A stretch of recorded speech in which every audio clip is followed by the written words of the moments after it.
Gum ഗണപതയേ നമഃ.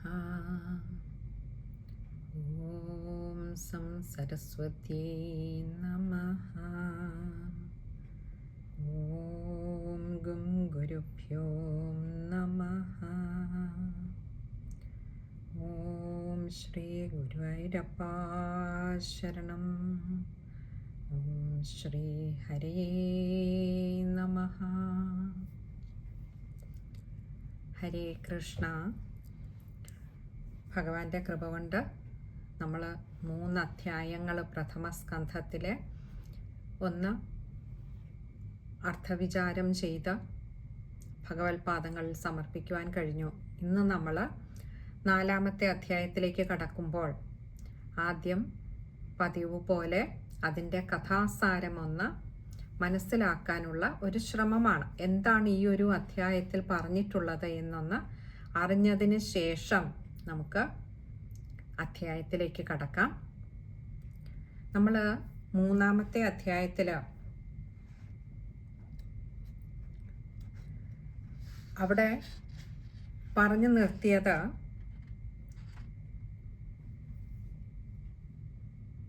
ഈ ഒരു കലിയുഗത്തിൻ്റെ തുടക്കത്തിൽ, അല്ലെങ്കിൽ കലിയുഗം തുടങ്ങുന്നതിന് തൊട്ടു മുൻപ് തന്നെ ശ്രീകൃഷ്ണ ഭഗവാൻ തൻ്റെ സ്വധാമത്തിലേക്ക് മടങ്ങിയപ്പോൾ അതോടൊപ്പം ഭഗവാനോടൊപ്പം ധർമ്മവും ജ്ഞാനവുമൊക്കെ മറഞ്ഞുപോയി. അങ്ങനെ കലിയുഗം തുടങ്ങുകയും ധർമ്മവും ജ്ഞാനവും ഇല്ലാതെയായി തീർന്ന ജനങ്ങൾ അന്ധരായി. പക്ഷെ ആ കലിയുഗത്തിൽ ധർമ്മവും ജ്ഞാനവും ഒക്കെ വേണമെന്നാഗ്രഹിച്ചിരുന്ന സജ്ജനങ്ങൾക്ക് ഒരു സൂര്യോദയം പോലെ പകർന്നു കിട്ടിയതാണ് ഈ ഭാഗവത ഗ്രന്ഥം എന്ന് പറഞ്ഞിരുന്നു സൂതൻ. ഇങ്ങനെ ഭാഗവത ഗ്രന്ഥം അറിവില്ലാത്തവർക്ക് അറിവായും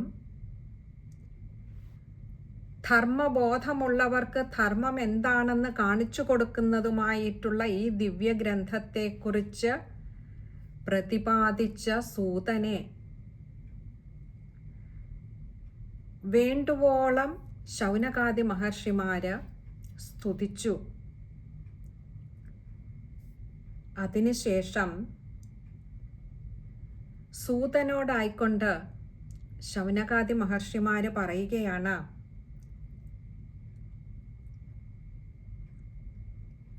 അല്ലയോ സൂത, മഹാഭാഗ്യവാൻ തന്നെയാണ്. കാരണം എന്താ? ഇത് ശ്രീശുക മഹർഷി പരീക്ഷിത്ത് മഹാരാജാവിന് പറഞ്ഞു കൊടുക്കുമ്പോൾ ആ വേദിയിലിരുന്ന് കേൾക്കുവാൻ ഭാഗ്യം സിദ്ധിച്ചവനാണ് ഈ സൂതന്.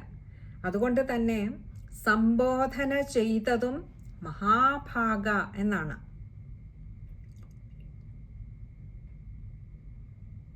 ഇങ്ങനെ ശ്രീശുക മഹർഷിയാൽ പറയപ്പെട്ട ഈ ഭാഗവത സത്കഥ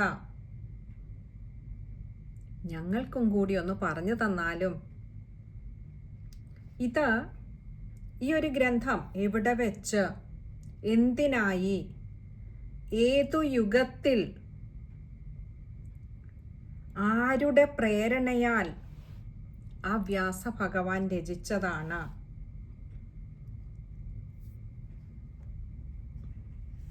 വ്യാസഭഗവാന്റെ പുത്രനായിരുന്ന ശ്രീശുക മഹർഷി മഹായോഗിയായിരുന്നു, ഉദ്ബുദ്ധനായിരുന്നു, നിർവികൽപ്പനായിരുന്നു, സമദർശനനായിരുന്നു. ബ്രഹ്മഭാവം നന്നായി വിളങ്ങിയിരുന്നു അദ്ദേഹത്തിൽ. എന്നിട്ടും ഒരു മൂഢനെ പോലെ സഞ്ചരിക്കുന്നവനായിരുന്നു. അങ്ങനെ പറയാൻ കാരണം അദ്ദേഹത്തിന് വസ്ത്രധാരണം വേണമെന്നുള്ള ഒരു ചിന്ത പോലും ഉണ്ടായിരുന്നില്ല. കാരണം ദേഹബോധം അല്പം പോലും ശ്രീശുക മഹർഷിയിൽ ഉണ്ടായിരുന്നില്ല.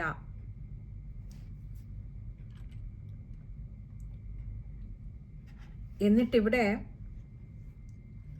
ശൗനകാദി മഹർഷിമാരൊരു കഥ കൂടി ശ്രീശുക മഹർഷിയുടെ ഈ ഒരു ആത്മഭാവത്തെ കാണിക്കുന്നതിനായിക്കൊണ്ടൊന്ന് സ്മരിച്ചു. ഒരിക്കൽ വ്യാസമഹർഷിയും പുത്രനായ ശ്രീശുക മഹർഷിയും കൂടി ഇങ്ങനെ സഞ്ചരിച്ചു വരുമ്പോൾ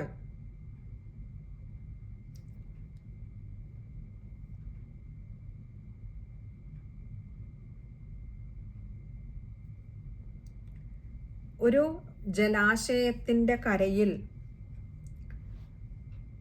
വസ്ത്രമഴിച്ചു വെച്ച് ജലത്തിലിറങ്ങി ജലക്രീഡ ചെയ്തുകൊണ്ടിരുന്ന സ്ത്രീകൾക്ക് മുൻപേ വന്ന നഗ്നനായ ശ്രീശുക മഹർഷിയെ കണ്ടിട്ട് അല്പം പോലും ചേതോവികാരമില്ലാതെ ഇരിക്കുകയും എന്നാൽ പിറകിൽ വന്നിരുന്ന പിതാവായ വസ്ത്രം ധരിച്ചു വന്നിരുന്ന വ്യാസഭഗവാനെ കണ്ടപ്പോൾ അവരിൽ നാണമുണ്ടായി. അങ്ങനെ ഒരു കഥയും അല്ലയോ സൂത ഞങ്ങൾ കേട്ടിരിക്കുന്നു. ഇവിടെ ആൺപെൺ ഭേദമില്ലാത്ത ഭഗവാനെ പോലെ വിരക്തനായിട്ടുള്ള ശ്രീശുക മഹർഷിയിൽ അവർക്കല്പം പോലും ലജ്ജ തോന്നിയില്ല. അവരുടെ നഗ്ന ശരീരമാണെന്ന ബോധം ആ സ്ത്രീകൾക്കുണ്ടായില്ല. എന്നാൽ വ്യാസഭഗവാനെ കണ്ടപ്പോൾ, വ്യാസമഹർഷിയെ കണ്ടപ്പോൾ ആ സ്ത്രീകളിൽ എങ്ങനെയാണ് ലജ്ജയുണ്ടായത്? അതിൽ നിന്ന് തന്നെ ശ്രീശുക മഹർഷിയുടെ ആ ആത്മഭാവത്തിൻ്റെ വൈഭവം വ്യക്തമാകുന്നില്ലേ അല്ലയോ സൂത? ഇങ്ങനെ ഒരു ഭ്രാന്തൻ്റെ മട്ടിൽ നടന്ന് പോകുന്ന ശ്രീശുക മഹർഷി, അങ്ങനെ ഒരു മഹർഷിയെക്കുറിച്ച് ഈ ഹസ്തിനപുരിയിലുള്ളവർ എങ്ങനെയാണ് അറിഞ്ഞത്? അതേപോലെ പരീക്ഷിത്ത് മഹാരാജാവിന് അങ്ങനെ ഒരു മഹർഷിയെ, ശ്രീശുക മഹർഷിയെ കണ്ടുമുട്ടുവാനും അതുപോലെ പുണ്യം നിറഞ്ഞ ഈ ഭാഗവത കഥ കേൾക്കുവാനും ഇടവന്നത് എങ്ങനെയാണ്? സാധാരണ ശ്രീശുക മഹർഷിയെക്കുറിച്ച് പറയാറുണ്ടല്ലോ, ഒരു പയ്യനെ കറക്കുന്ന നേരം അത്രമാത്രമേ ഒരു ഗൃഹത്തിൽ ശ്രീശുക മഹർഷി നിൽക്കുകയുള്ളൂവെന്ന്. എങ്ങും അങ്ങനെ തങ്ങുന്ന ഒരാളല്ല എന്നിരിക്കെ എങ്ങനെയാണ് ഇവിടെ വന്ന 7 നാളുകൊണ്ട് ഈ ഭാഗവത കഥകൾ മുഴുവൻ പരീക്ഷിത്ത് മഹാരാജാവിന് പറഞ്ഞു കൊടുത്തത്? പൊതുവെ മഹാത്മാക്കളെ കുറിച്ച് പറയാറുണ്ട്, അവരുടെ സാന്നിധ്യം ഒരു ഗൃഹത്തിൽ വളരെ കുറച്ചു നേരമേ വേണ്ടൂ. ആ സാന്നിധ്യം പോലും, ആ പാദസ്പർശം പോലും ആ ഗൃഹത്തെ തീർത്ഥീകരിക്കുമെന്ന്. ഇവിടെ ശ്രീശുക മഹർഷിയെ പോലെയുള്ള മഹാത്മാക്കൾ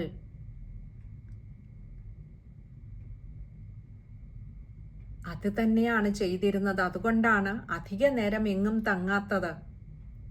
സ്വയം തീർത്ഥമായിട്ടുള്ള ശ്രീശുക മഹർഷി അദ്ദേഹം സഞ്ചരിക്കുന്ന വഴികളെയെല്ലാം തൻ്റെ സാന്നിധ്യം കൊണ്ട്, തൻ്റെ പാദസ്പർശം കൊണ്ട് തീർത്ഥീകരിച്ചു കൊണ്ടായിരുന്നു യാത്ര ചെയ്തിരുന്നത്. വീണ്ടും ശൗനകാദി മഹർഷിമാര് സൂതനോട് ചോദ്യം ചോദിച്ചുകൊണ്ടേയിരിക്കുകയാണ്. പരീക്ഷിത്ത് മഹാരാജാവിനെ കുറിച്ചല്ലയോ സൂത ഞങ്ങൾ കേട്ടിരിക്കുന്നു, വളരെ ശ്രേഷ്ഠനാണ്, ജനനം പോലും അത്ഭുതകരമായിട്ടുള്ള ഒന്നാണ്.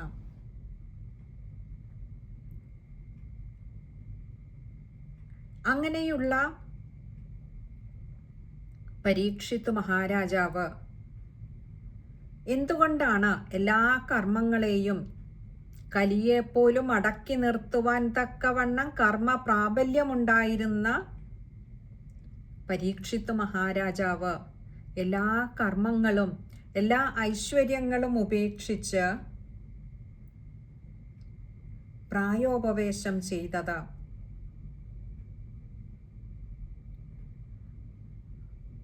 അല്ലയോ സൂത, ഞങ്ങൾ കേട്ടിരിക്കുന്നു, ഈ പരീക്ഷിത്ത് മഹാരാജാവിൻ്റെ ശത്രുക്കൾ പോലും അവരുടെ ധനവും കൊണ്ട് ഈ പരീക്ഷിത്ത് മഹാരാജാവിൻ്റെ പാദങ്ങളിൽ വീണ് നമിക്കാറുണ്ട്, അവരുടെ മംഗളത്തിനായിട്ട്. അങ്ങനെയുള്ള യുവാവായിട്ടുള്ള പരീക്ഷിത്ത് മഹാരാജാവ് എങ്ങനെയാണ് ആത്മസുഖം മാത്രമല്ല ജീവനും ത്യജിക്കുവാൻ തയ്യാറായിട്ട് ഈ പ്രായോപവേശ കർമ്മത്തിലേക്ക് കടന്നത്?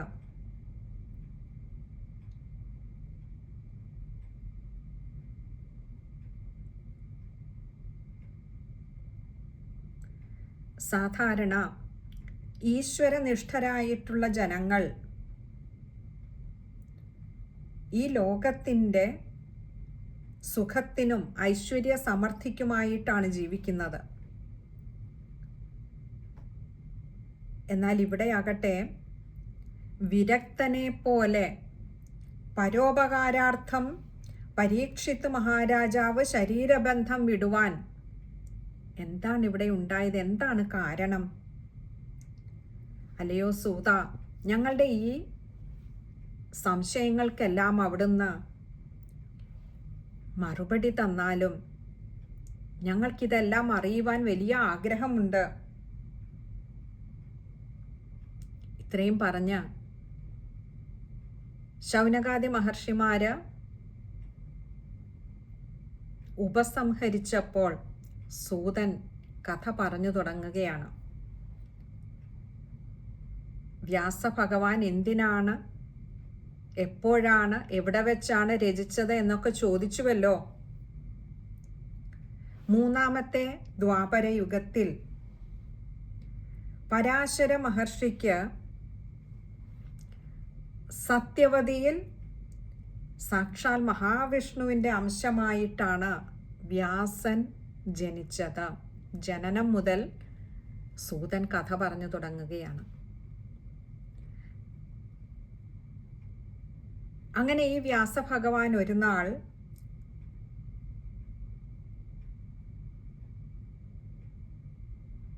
സൂര്യോദയത്തിൽ കുളിച്ച് ശുദ്ധിയായി സരസ്വതി നദീതീരത്ത് അങ്ങനെ ഒറ്റയ്ക്ക് വന്നിരിക്കുകയായിരുന്നു.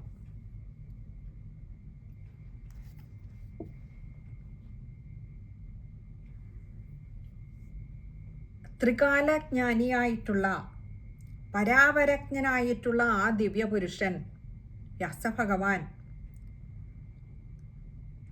തൻ്റെ ദിവ്യദൃഷ്ടി കൊണ്ട് കാലത്തിൻ്റെ പ്രവാഹഗതിയും യുഗം തോറും വരുന്ന ധർമ്മച്യുതിയും മുന്നേ കൂട്ടി കണ്ടു.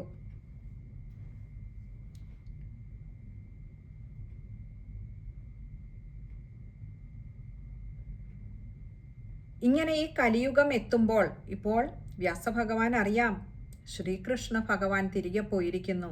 അപ്പോൾ ഇനിയും വരുന്ന ഈ കലിയുഗത്തിൽ നടക്കാൻ പോകുന്നത് എന്താണ് എന്ന് മുന്നേ കൂട്ടി കണ്ടു വ്യാസഭഗവാൻ. ശരീരാദികൾക്കുള്ള ശക്തിക്ഷയത്തെയും ആയുസ്സും ബുദ്ധിയും ധൈര്യവും ഭാഗ്യവും ശ്രദ്ധയും ഒക്കെ കുറഞ്ഞവരായിട്ടുള്ള മനുഷ്യരെയും കണ്ടിട്ട് ആ മഹർഷി സർവവർണാശ്രമഹിതം എന്താണെന്ന് ഒന്ന് ആലോചിച്ചു നോക്കി.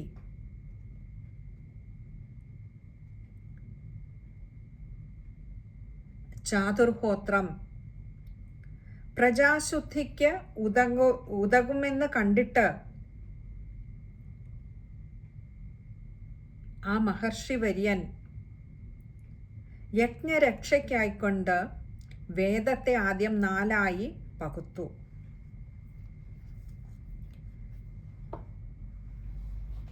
സാധാരണ വേദോക്ത കർമ്മങ്ങൾ അല്ലെങ്കിൽ ചാതുർഹോത്രം എന്നൊക്കെ പറയുന്നത് ബ്രഹ്മാവ്, ഹോതാവ്, അധ്വർയു, അഗ്നിധ്രൻ എന്നീ 4 പേര് നിർവഹിക്കേണ്ട വേദോക്ത കർമ്മങ്ങളെയാണ് ചാതുർഹോത്രം എന്ന് പറയുന്നത്. അപ്പോൾ അവർക്കൊക്കെ നിർവഹിക്കുന്നതിനായിക്കൊണ്ട് വേദത്തെ 4 ആദ്യം പകുത്തു. ഋഗ്, യജുസ്, സാമം, അഥർവം എന്നിങ്ങനെ പേരുകളും നൽകി 4 പകുത്തു. ഇതുകൂടാതെ ഇതിഹാസ പുരാണത്തെ, ഈ ഭാഗവതത്തെ പഞ്ചമവേദമായി പറയപ്പെടാറുണ്ട്.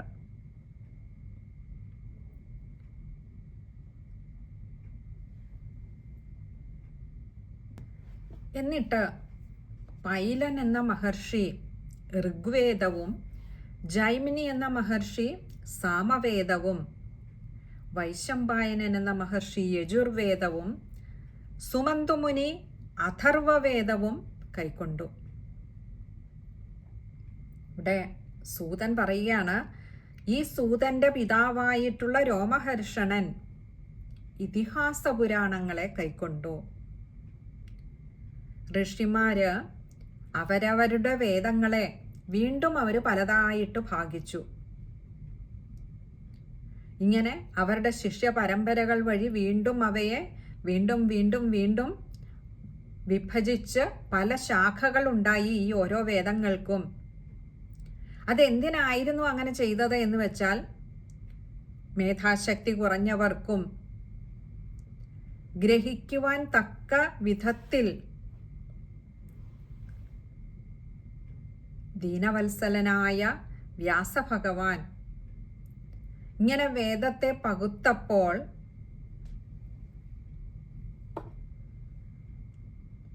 സ്ത്രീകളും ശൂദ്രരും ബ്രാഹ്മണരിൽ തന്നെ അധമരായിട്ടുള്ളവരുമൊക്കെ വേദം ഒന്നായിരുന്നപ്പോൾ അത് അത്രമാത്രം ആഴത്തിൽ അതിനെ ചിന്തിച്ചു മനസ്സിലാക്കുവാൻ തുനിയായികയാൽ അവരൊക്കെ മൂഢരാണെന്ന് കണ്ടിട്ട് അവരെയും കൂടി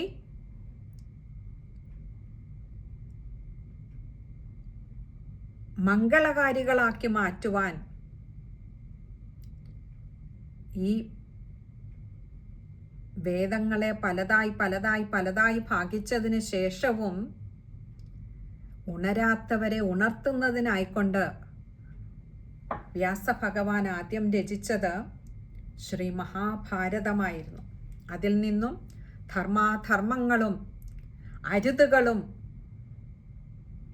എന്തൊക്കെ ചെയ്യണമെന്നുമൊക്കെ, എങ്ങനെ ആകാമെന്നും എങ്ങനെ ആകരുതെന്നും വ്യക്തമായ ഒരു കാഴ്ചപ്പാട് ലഭിക്കുന്ന വിധത്തിലാണ് വ്യാസഭഗവാൻ ശ്രീ മഹാഭാരതം രചിച്ചത്. ഇങ്ങനെ സർവഭൂതങ്ങളുടെയും ശ്രേയസ്സിന് വേണ്ടിയിട്ട് ഇതൊക്കെ ചെയ്തിട്ടും വ്യാസഭഗവാന് തീരെ തൃപ്തിയായില്ല. അങ്ങനെയാണ് ഒരു ദിവസം സരസ്വതി നദിക്കരയിൽ വന്ന് ഒറ്റയ്ക്ക് വന്നിരുന്ന എന്താണ് തൻ്റെ ഈ അസംതൃപ്തിക്ക് കാരണം എന്ന് ചിന്തിച്ചുകൊണ്ടിരുന്നു.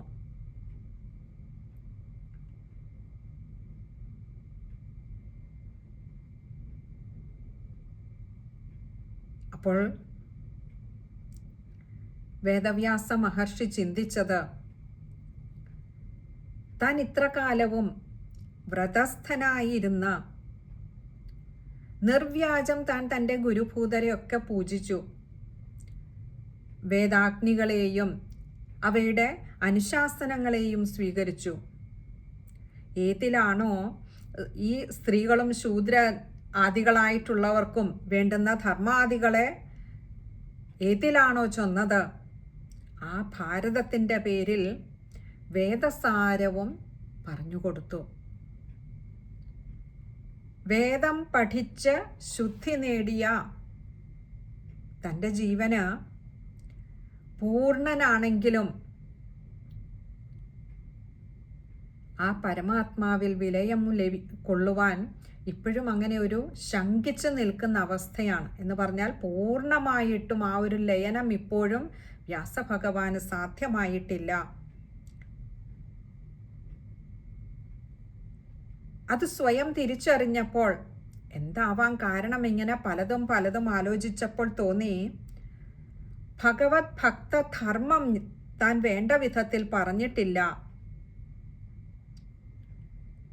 ആത്മാരാമന്മാർക്കും ഈശ്വരനുമൊക്കെ ഏറ്റവും പ്രിയമായിട്ടുള്ളതും അതാണല്ലോ. സാധാരണക്കാരായ ജനങ്ങളെ ആ ഈശ്വരനിലേക്ക് എത്തിക്കുക എന്നുള്ളതാണ് പരമമായിട്ടുള്ള കർമ്മം, ഏറ്റവും ശ്രേഷ്ഠമായിട്ടുള്ള കർമ്മം. അപ്പോൾ അവരെ അവരുടേതായ അങ്ങനെയുള്ള ഭക്തരെ, അവിടേക്ക് എത്താൻ ആഗ്രഹിക്കുന്നവരെ, അവരുടെ ധർമ്മത്തെ, അവരെ ആ ഭാഗവത ധർമ്മം അറിയിച്ച് എത്തിക്കുക എന്നുള്ള കർത്തവ്യം താൻ നിർവഹിച്ചിട്ടില്ലല്ലോ. ഇങ്ങനെ തൻ്റെ ന്യൂനതകൾ തന്നിൽ തന്നെ കണ്ടിട്ട് വേദവ്യാസൻ അങ്ങനെ ദുഃഖിച്ചിരിക്കുകയായിരുന്നു. അങ്ങനെ ഇരിക്കുമ്പോൾ ഒരു നാൾ വേദവ്യാസ മഹർഷിയുടെ ആശ്രമത്തിൽ ശ്രീ നാരദ മഹർഷി എഴുന്നള്ളി. നാരദ മഹർഷിയെ കണ്ടിട്ട് ഒരല്പ സംഭ്രമമുണ്ടായി ആ വ്യാസഭഗവാനിൽ. എന്നിരുന്നാലും എഴുന്നേറ്റ് പോയി വേണ്ട വിധത്തിൽ മുനിയെ പൂജിച്ചിരുത്തി ആദരിച്ചു. ഇത്രയും പറഞ്ഞിട്ട് 3-ാമത്തെ അധ്യായം വേദവ്യാസ ഭഗവാൻ ഇവിടെ നിർത്തുകയാണ്. 3-ാമത്തെ അല്ല, 4-ാമത്തെ അധ്യായം. ബാക്കി ഇതിൻ്റെ തുടർച്ച ഇനി 5-ാമത്തെ അധ്യായത്തിൽ വരുന്നുണ്ട്. നമുക്കപ്പോൾ ഇത് കൂടുതൽ വിശദമായിട്ട് കാണാം.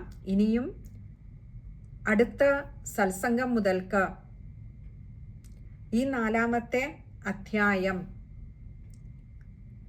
ഈ ഒരു സാരം എങ്ങനെയാണ് ഓരോ ശ്ലോകങ്ങളിലൂടെയും പറഞ്ഞു വച്ചിരിക്കുന്നത് എന്ന് നമുക്ക് നോക്കാം. അത് ഭഗവാൻ വേണ്ട വിധത്തിൽ നടത്തി തരട്ടെ എന്ന് പ്രാർത്ഥിച്ചുകൊണ്ട് ഭഗവാൻ പറയിപ്പിച്ച വാക്കുകളെ ഭഗവാന്റെ പാദാരവിന്ദങ്ങളിൽ സമർപ്പിച്ചുകൊണ്ട് സർവത്ര ഗോവിന്ദനാമ സങ്കീർത്തനം ഗോവിന്ദ ഗോവിന്ദ.